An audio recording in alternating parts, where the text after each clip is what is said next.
आप देख रहे हैं न्यूज़ 7 हिंदी, राष्ट्र प्रथम। नमस्कार, बहुत बहुत आप सभी का स्वागत है न्यूज़ 7 हिंदी में। मैं हूं आपके साथ मधुमिता। रुख करते हैं बड़ी खबर की ओर और बड़ी खबर है नोएडा से, जहां फैक्ट्री कर्मचारियों का आंदोलन और प्रदर्शन अब बढ़ता हुआ दिखाई दे रहा है।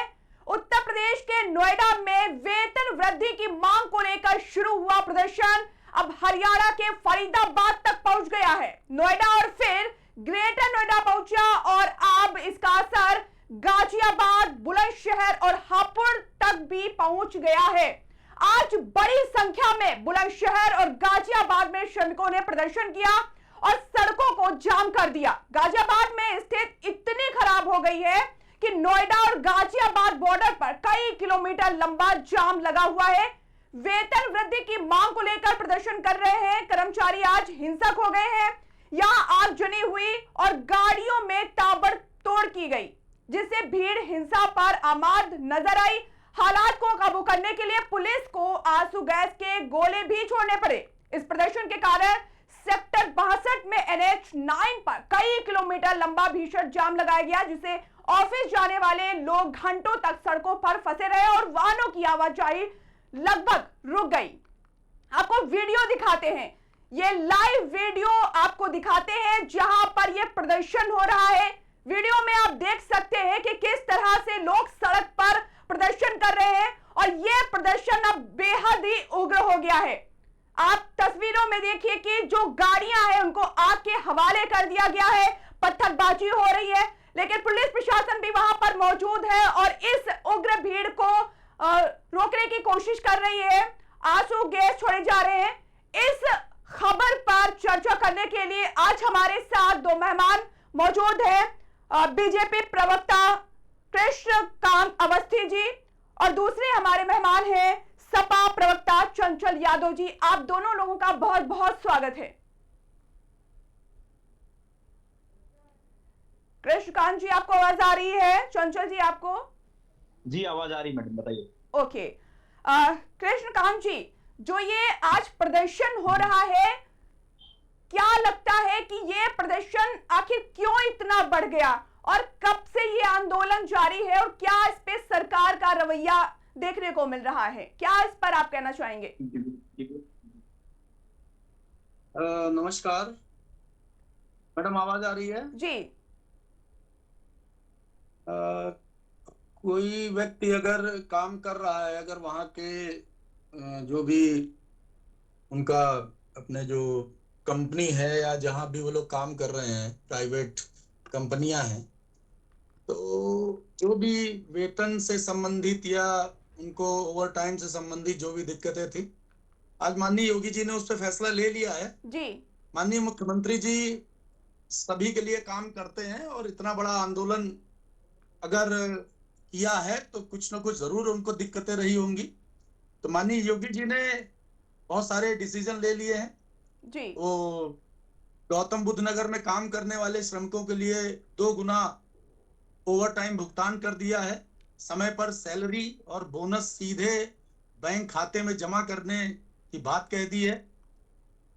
और ये कोई फैसला कोई मतलब ऐसा नहीं है। और माननीय योगी जी हमेशा उस व्यक्ति की मदद करते हैं जो वाकई में पीड़ित रहता है। और आप समझ सकती हैं कि इस तरीके से इतना बड़ा आंदोलन हुआ, उसके बाद भी माननीय मुख्यमंत्री जी ने किसी भी व्यक्ति के ऊपर कोई भी ऐसी कार्रवाई नहीं करी है कि उन कर्मचारियों को कोई दिक्कत हो या परेशानी हो। जी, चंचल यादव जी, आपसे बात करना चाहेंगे, क्या कहना चाहेंगे इस उग्र आंदोलन पर? जी देखिए, भारतीय जनता पार्टी की आतताई सरकार जो आतताई है पूरी तरीके से, मुख्यमंत्री योगी आदित्यनाथ जी सरकारी मशीनरी का प्रयोग करके अपनी भीड़ इकट्ठा करते हैं। आपको मैं बता दूं कि अभी हमारे आजमगढ़ जिले में आए थे पिछली बार, यहाँ पे कई सारे स्कूलों को बंद कर दिया गया और उस स्कूलों की बसें लगाई गई, सारे स्कूल जिले के बंद कर दिए गए थे जी। फिर भी भीड़ पूरी इकट्ठा नहीं हो पाई। ये भाजपाई इतने बेशरम हो गए हैं कि लोगों का रोजगार खा रहे हैं, पूरी तरीके से किसान परेशान है। भ्रष्टाचार तो मैडम एकदम रग रग में लोगों के बस गया है। कर्मचारी इतने हैं, जिनके अधिकारी हैं, पूरी तरीके से लूटपाट कर रहे हैं। किसी भी एक व्यक्ति की सुनवाई नहीं हो रही है। मैं आपको बताऊं, अभी मुख्यमंत्री योगी आदित्यनाथ जी के कार्यक्रम में हमारे आजमगढ़ में जी एक प्रजापति समाज का एक लाइनमैन जो सरकारी जो संविदा कर्मचारी था, वो पोल पे काम कर रहा था। पोल गिरने की वजह से उसको गहरी चोट आई। और कितनी शर्मनाक बात है मैडम कि मुख्यमंत्री के कार्यक्रम के लिए वो व्यक्ति कार्य कर रहा था on duty, on government duty. जी वो बेचारे को चोट लगती है, किसी सरकारी अस्पताल में उसे भर्ती नहीं हो पाता है वो, और भर्ती ना होने की वजह से लोग ले जाते हैं उसे घर वाले लखनऊ में एक प्राइवेट अस्पताल में भर्ती होता है बेचारा। वो घर की अपनी भैंस और बकरियां बेच के इलाज नहीं करा पाया अपने परिवार की। सुनिए मैडम, पूरी बात आ जाने दो। ये किस तरीके से, मैडम पूरी बात आ जाने दो, पूरी बात तो सुन पाएंगे दर्शक आपके। अब आप सोचो कि एक सामान्य व्यक्ति जो संविदा कर्मचारी, जो सरकार केवल संविदा पे लोगों को हायरिंग करने का काम कर रही है, एक कमीशन और घूसखोर सरकार आदरणीय योगी आदित्यनाथ जी की, हम बता दें मैडम आपको, भ्रष्टाचार इतना चरम पे होगा, लोगों से केवल लूटपाट की जा रही है। लोग त्राहिमाम मच गए। चंचल जी, जो वास्तव में जो मुद्दा है वो किसी पार्टी को लेकर हम बात नहीं कर रहे हैं कि किस पार्टी ने क्या किया है, भ्रष्टाचार को लेकर नहीं, जो प्रदर्शन हो रहा है चंचल जी, हम उस पर बात कर रहे हैं। आखिर कौन लोग हैं जो प्रदर्शन कर रहे हैं? हाँ, इनसे ये पूछिए कि समाजवादी पार्टी अगर इनकी जगह पे होती, अगर भारतीय जनता पार्टी की जगह होती, तो क्या ये 2 दिन के आंदोलन में जो इतना जबरदस्त आंदोलन कर्मचारियों का हुआ है, अरे हम लोग लूटपाट नहीं करते आप लोगों की तरह। हम लोग लोगों को समान वेतन की बात करने वाले लोग हैं, और हम लोग लोगों को जो है उनके क्षमता के हिसाब से उनके वेतन की बात करने वाले लोग हैं। समाजवादी हमेशा जो है गैर बराबरी को कम करने के काम करती थी। श्रद्धेय नेताजी, श्रद्धेय लोहिया जी इसी बात की मुखालफत करते थे कि किस तरीके से अमीर बहुत अमीर होता चला जा रहा है, गरीब गरीब होता चला जा रहा है। इसी बात की तो चिंता करते थे वो लोग, और यही तो असली समाजवाद है कि हम लोग गैर बराबरी कम हो, जो गैर असमानता हो, जो हमारे यहाँ जो बहुत ही कमजोर है उसे न्याय मिले। लेकिन क्या इस सरकार में न्याय मिल पा रहा है? अभी जितने थाने हैं, जितने पुलिस के जो तहसील है, अस्पताल है, सब भ्रष्टाचार के अड्डे बन चुके हैं। किस काम की आपको जानकारी नहीं है? मैं बता दूं, कभी आपके घर में खुदा खासा किसी की तबीयत खराब हो जाए, आपको सरकारी अस्पताल में बेड नहीं मिल सकता है, प्राइवेट में गरीब आदमी इलाज नहीं करा सकता है। क्या बात करते हो? चंचल जी रुक जाइए, आप दोनों लोग रुक जाइए, बहस नहीं करनी है, सिर्फ बात रखनी है। क्या वो जो इनके ऑन ड्यूटी कर्मचारी थी, क्या इनकी जिम्मेदारी नहीं है? वो गरीब आदमी बेचारा संविदा पे 8,000 9,000 नौकरी करता है, क्या उसको इलाज नहीं मिलना चाहिए? क्या गरीब आदमी का ये न्याय दिला पाएंगे? क्या गरीब आदमी का ये हक नहीं है कि उसको इलाज हो पूरा? गरीबों के मसीहा बन रहे हो, गरीबों की जमीनों पे कब्जा करने वाले समाजवादी गरीबों की जमीनों पे मैं नाम ले लूं, बात करते हो। बड़े तुम्हारे मुख्यमंत्री के स्वजाती माफिया विजय सिंह, धनंजय सिंह, बड़े बड़े लोग जो जमीन पे कब्जा कर लिए हैं, तुम जिसे नाम ले लोगे तुम्हारे बीजेपी वाले उठा के फेंक देंगे बाहर। क्या बात करोगे? झूठ बोल रहे हैं। चंचल जी आपसे सवाल है, चंचल जी सुनिए, समाजवादी लोग बाहर फेंकने का काम करेंगे मैडम। और दादरी से हम लोगों ने शुरुआत करी थी, और दादरी से लेकर के देवरिया तक, गाजीपुर से लेकर के गाजियाबाद तक लड़ाई लड़ने का काम समाजवादी लोग करेंगे। और 2027 से प्रचंड बहुमत की सरकार बनेगी। जब ये सरकार जाएगी तभी लोगों को, किसानों को राहत मिलेगी, बेरोजगारों को नौकरी मिलेगी, तभी महिलाओं को न्याय मिलेगा, तभी जो है हमारे जो है आने वाले जो उत्तर प्रदेश का भविष्य जो विकास के रास्ते पे चल रहा था, भारतीय जनता पार्टी के लोगों ने पटरी से उतार दिया था, उसको हम लोग काम करने का काम करेंगे। अभी आप लोग शांत हो जाइए, जिस मुद्दे पर हम बात करने बैठे हैं उसी मुद्दे पर बात हो ज्यादा बेटर है। जी, आप ये बताइए, जो ये प्रदर्शन हो रहा, प्रदर्शन करने वाले आपके हिसाब से कौन लोग हैं? आप मुझे बताइए कि जो लोग ये प्रदर्शन कर रहे हैं, क्या इनके पास पहले क्या सरकार की जिम्मेदारी नहीं थी? क्या सरकार ने उनकी बात सुनने का काम किया? इन लोगों ने बकायदा कई बार इस बात का अल्टीमेटम दिया कि अगर आप हमारी बात नहीं सुनोगे और आप हमारी जो हकमारी कर रहे हो तो हम आपके खिलाफ आंदोलन करेंगे। क्या सरकार के कान पे जूरेगा? ये बट बूट बेल्ट की सरकार है, ये अपने जो बट बूट बेल्ट से रोकना चाहती है गरीबों के अधिकारों को, ये कभी रुकने वाली नहीं है। और मैं बता दूं, आदरणीय मुख्यमंत्री आदित्यनाथ जी का 10 महीना और बचा है, खत्म हो जाएगा कहानी इनका। 10 महीने में आदरणीय मुख्यमंत्री को पूछने वाला कोई नहीं मिलेगा उत्तर प्रदेश में। जिस तरीके से जंगल राज कायम कर दिया पूरे प्रदेश में इन्होंने। जी चंचल जी, अभी आप प्लीज रुक जाइए, केके जी को भी बोलने दीजिए, क्या कहना चाहते हैं वो सुन लेते हैं। ये लोग इनसे कहिए बीच में नहीं बोलेंगे। जी बिल्कुल। इनको ये बताइए कि जो भी अभी आंदोलन हुआ है, जो भी तोड़फोड़ हुई है, क्या माननीय मुख्यमंत्री जी ने किसी के ऊपर भी कार्रवाई की बात कही? बिल्कुल नहीं कही, जबकि उनको पूरी तरीके से जो भी उनकी डिमांड थी वो पूरी करी। 10 तारीख तक सैलरी देने के लिए उन्होंने अनिवार्य कर दिया है। और जो भी आउटसोर्सिंग जो भी काम कर रहे थे, और जैसे चपरासी वहां पर काम करेगा उसको 18,000 तक का भुगतान दिया जाएगा। 2 गुना अगर ओवर टाइम करेगा तो उसको 2 गुना वेतन दिया जाएगा। अगर वो छुट्टी में काम करता है तो उसको 2 गुना वेतन दिया जाएगा। मैडम इनको शांत रखिएगा। मुझे मैडम 1 मिनट का समय दीजिए, बताता हूँ इनको भी। नहीं, आप बीच में मत बोलिए, आप बोल लीजिएगा। अरे आपको झूठ भी समय बोलने के लिए देंगे। बैठते हो आप लोग भाई। अरे नहीं ताकि चंचल जी, बात- अभी आप उनको बोलने अभी आप दीजिए, फिर अपनी- आपको आप मौका अपनी दिया सत्यता जाएगा। बता हाँ दीजिएगा। बोलिए बोलिए। हाँ, जो भी इस तरीके के जो भी उनकी दिक्कतें थी उसको माननीय योगी जी ने बिल्कुल सुरक्षित कर दिया है कि अब आगे से कोई भी ऐसी दिक्कतें नहीं होंगी।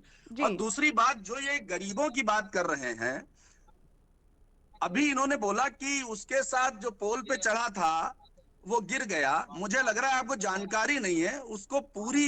उसको मुआवजा भी मिला है, उसके साथ सरकार ने अरे झूठ बोल सहानुभूति रहे भी हो। अभी दिखाई है, अभी वो बेचारे सब को कुछ इलाज नहीं किया मिल है। रहा है, और अस्पताल से सुनिए, डिस्चार्ज हो घर अरे आ रहा है। बीच में मत क्यों झूठ बोलिए ना, बोलते हो आप लोग बीच चैनल में में बैठ मत के भाई? बोलिए। मेरे तो गांव आप के बोल बगल का लीजिएगा। आदमी है यार। आप अभी मैडम चंचल जी, बीच में आप भी कितना बात रख फ्रॉड लोग हैं लीजिएगा। बताओ। किसी गरीब आदमी कह बीच रहे में मुआवजा मत दे दिया बोलिए। हमने। बीच में मत बोलिए। और जहां तक अरे भाई रैली की क्या बात डेटा कर आपके रहे हैं पास कि है? बसों अब से, मुझे बड़ा दुख है, हेलो, जिस व्यक्ति का नाम मैं ले रहा हूँ व्यक्ति को आपको पता भी नहीं है। अरे आप शांत तो रहो। आप जिस व्यक्ति का नाम ले रहे हो, बहुत सारे व्यक्ति हैं जो पीड़ित रहे हैं आपकी सरकार में। अरे आपके बताओ ना, यहाँ घर झूठ में बोले दिख नहीं रहा बोले, होगा पहले एक बताओ आदमी। इसको मुआवजा मिल गया? आपकी सरकार ये में व्यक्ति के गरीबों बारे को में लूटा जानकारी है आपको? जाता मुआवजा था, मिल गया इसको गरीबों मुझे को बताओ। मारा जाता मैडम था, जरा से महिलाओं पूछो की इनसे बेइज्जती की जाती थी। कि मैं जिस किस व्यक्ति दुनिया का में नाम लिया रहो हूँ आप? उस व्यक्ति को मुआवजा मिल गया है? पूछिए इनसे जरा। ये कितने बड़का झूठा पार्टी के प्रवक्ता हैं ये। मैं बता रहा हूं ना, आपकी पार्टी झूठी नहीं है, आपकी पार्टी तो क्रिमिनल है। झूठ तो जाने दीजिए। क्या माननीय मतलब है योगी जी चंचल ने जी, देखो आपके बोल बताइए। लो मैं जितने बोलूंगा। गुंडे मावाली थे सबका सफाया कर दिया है। और जो आप अभी कह रहे थे ना 10 महीने बचे हैं, माननीय योगी जी निरंतर सरकार बनाते रहेंगे। आप लोग केवल ऐसे ही डफली बजाइए और ये सोचते गुंडे रहिए और माफियाओं ने कहते अपने रहिए। मुकदमे वापस ले लिए। समझ गए?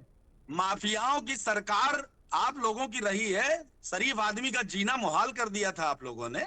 आप दुनिया की बातें समझा रहे हो, जनता बहुत अच्छे से जानती है। और माननीय योगी जी का बुलडोजर ऐसे ही चलता रहेगा, आप परेशान ना होइए। बोलूं मैडम मैं? जी जी, अब बोलिए आप। अब हाँ। देखिए, पहली बात तो मैंने प्रूफ कर दिया कि बीजेपी का फुल फॉर्म बड़का झूठा पार्टी। अब बताओ, ये चैनल पे बैठ के आदमी झूठ बोल रहा है। ये कह रहे हैं कि जिस व्यक्ति की बात कर रहे हैं पोल से गिरने वाले व्यक्ति को मुआवजा मिल गया। बात करिए। सुनिए, अरे ये सुन लो बोल भाई, रहा सुन लो है, भाई। रहा है, कृष्णकांत भाई, जी, आप रुक जाइए, अभी आप रुक जाइए, अरे आप सुन तो लो चंचल भाई, जी को सुन तो बोलने लो पहले, दीजिए। मेरी बात तो सुन लो। हाँ, नहीं, ये बोल रहा है, ये शब्द मत अरे इस्तेमाल बोल करिए। रहा है आप क्या है बहुत- भाई? हमें लग आप रहा है झूठ नहीं पढ़े बोल लिखे रहे हो। आदमी हो गए।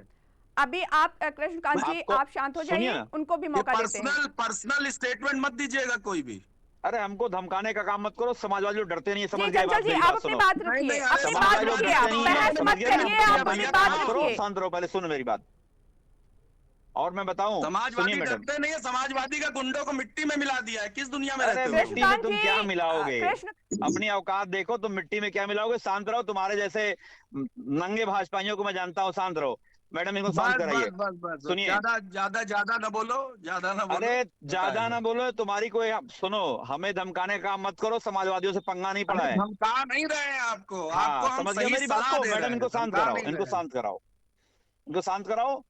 ये सब दलाली करने वाले लोग घूमते रहते, मैं जानता हूँ। सुनिए अरे सुनिए दलाल लोग डिबेट करेंगे। मैडम मैडम, इनको समझाइए, मैडम दलाली करना मैं बंद तार्किक करें। बात कर रहा हूँ। सुनिए मैडम, सुनिए ना। यहाँ हम डिबेट करने नहीं बैठे हैं, पहली बात तो यहाँ मैडम पर सुनो हम तो, अब बीच इस में मत मुद्दे बुलवाओ पर इनको। बात अभी हमें करने बैठे धमकाने हैं कि का आप मत अपनी करें। अपनी आपके बात चैनल पे रखिए। आपके चैनल की गरिमा है, हमें धमका रहे हैं, इनको समझाइए। गरिमा समाजवादियों से गरिमा पाला है, नहीं तभी पड़ा इतना इनका। सुनिए, आराम से बात कर रहे हैं आपसे। हाँ सुनिए ना, सुनिए गरिमा ना है, भाई, इसीलिए सुन तो आराम लो से आप। बात कर रहे हैं। अरे सुन तो लो भाई, ज्यादा गर्मी हो गई है ना, सुन लीजिए। तो देखिए गर्मी अभी निकल मैडम, जाएगी, सरकार फिर आ रही है, परेशान ना हाँ हो। हाँ हाँ हाँ, गर्मी तो निकाल लिए गर्मी। सुन लो भाई, सुन लो। सुनिए मैडम, चलो बात करो, जी मौके की बात बोलिए। करो। मनरेगा में अभी हम लोग का अप्रैल चल रहा है। जी 5-5, 6-6 महीने के मजदूरों के पेमेंट नहीं हुए हैं। अब मजदूरी पता है कितनी है, बता भी नहीं पाएंगे बीजेपी वाले। 252 रुपए मजदूरी है। जो मजदूरी गांव का मजदूर 400 रुपए मजदूरी कर रहा है, उसकी मनरेगा की मजदूरी 250 रुपए, वो भी 4 महीने से मजदूरी नहीं मिल पाई है। आप बताओ, जो दिहाड़ी मजदूर काम करने वाला व्यक्ति है, उसको अगर पैसा नहीं मिलेगा तो कैसे जिएगा आदमी। लेकिन इन भाजपाइयों को शर्म भी नहीं आती है, चैनल पे बैठ के कह रहे हैं कि वो जिस व्यक्ति का आप नाम ले रहे हो उसको मुआवजा मिल गया है। अब बताओ, क्या माफी मांगेंगे चैनल पे बैठ करके? आप इनसे जरा पूछो, इनसे मैडम आप पत्रकार हो ना, आप इनसे सवाल पूछो कि जिस व्यक्ति को मुआवजा दिलाया उन्होंने कितना मुआवजा मिला है और क्या मिला है, उसको पता भी है इनको उस बारे में? 7 तारीख की घटना घटती है, 7 तारीख से बेचारा वो भर्ती है लखनऊ में, वो पैसा ना होने की वजह से घर आ गया। गरीब आदमी प्राइवेट में भर्ती था, लूट लिया गया, सरकारी में अस्पताल में बेड नहीं मिला उसे, और ये कह रहे हैं उसको मुआवजा मिलेगा। कोई पूछने भी नहीं गया। चंचल जी, ये आप जो पीड़ित पूछने भी नहीं गया। और मैं बताऊं मैडम, की, आप बताओ, जैसे मनरेगा मजदूरी आप मान लो मैडम, अब बताओ जब आदमी खाने को तरस जाएगा, 250 रुपए की मजदूरी भी आप नहीं दे पा रही सरकार, ये कमीशन खोर सरकार है, भ्रष्ट सरकार है। अब आप सोचो, चंचल जी मेरा सवाल सुन लीजिए, अगर चंचल जी मेरा सवाल तो सुन ये कम से लीजिए। कम मनरेगा के मजदूरों को जो बेचारे 250 की मजदूरी करते हैं उनको तो पैसा दे देते ये लोग। चंचल जी मेरा सवाल सुन लीजिए, जिस पीड़ित की आप बात कर रहे हैं, क्या उस पीड़ित से आपने मुलाकात की हॉस्पिटल में जाकर? मैं मैडम मुलाकात किया हूँ, मेरी लगातार बात हो रही है, ऑन द वे है, घर पहुंच रहा हूँ अभी उनके, इनको पता भी नहीं होगा। मैं आजमगढ़ में ही हूँ। ओके, इनसे बताइए, सत्ता में बैठे हैं उसकी मदद करा दें, कम से कम उस व्यक्ति का भला हो जाए। अगर इनके अंदर इतना गट्स है, सत्ता में बैठे हैं, सत्ता की हनक दिखा रहे हैं हमारे हमको, तो सत्ता की हनक दिखा के उस गरीब आदमी की मदद कर दे। कर पाएंगे? पूछिए कृष्णकांत। मैं जानता हूं बीजेपी के प्रवक्ताओं को कोई औकात नहीं है, कुछ भी नहीं कर पाएंगे ये लोग। अपने गली मोहल्ले की रोड नहीं बनवा पाते ये लोग, क्या बात करेंगे? ये आप लोग अनपढ़ गंवार लोगों को बैठा लेते अरे हो अनपढ़ गंवार कहां तक पढ़े हो? बताओ अपनी डिग्री कहां तक पढ़े हो? तुम्हें पता नहीं होगा? MBA LLB इकोनॉमिक्स से हो तो क्या जानकारी जानते हो मेरे बारे में? इनको शब्द जो है, यही जो अनपढ़ आदमी होगा औकात की बात करता है, जो आदमी पढ़ा लिखा नहीं होगा औकात की बात करता है। मैं जानता हूँ, मैं काम की बात कर रहा हूँ। आपकी पार्टी में इतनी भी हैसियत नहीं होती, अपने गली मोहल्ले की रोड बनवा लो। आप प्रवक्ता बने घूम रहे हो। अगर आपके अंदर आप सुनिए कृष्णकांत जी, मैं आपको चंचल जी आपका बहुत बहुत शुक्रिया, आप कार्यक्रम में आए और अपनी बात रखी, बहुत बहुत शुक्रिया। तो